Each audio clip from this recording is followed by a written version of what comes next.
Ako po si Marites A. Lacaba, nakatira sa San Ignacio, SLBGK, Eco Village.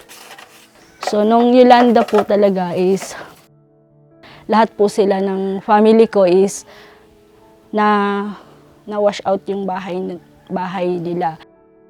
So, sobrang lakas nga daw ng typhoon na yun. Nakasama po ako sa pabahay, napili bilang beneficiaries.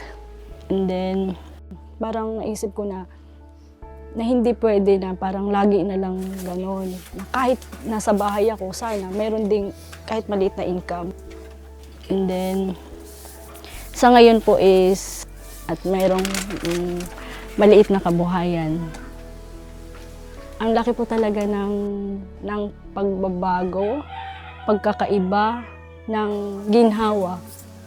So yun po, pagdating po dito, napakalaking ginhawa na po. Kahit gaano kalakas ang hangin. Minsan hindi na ako nakikinig kung may bagyo o wala kasi safe na talaga dito. So yun po, ganun.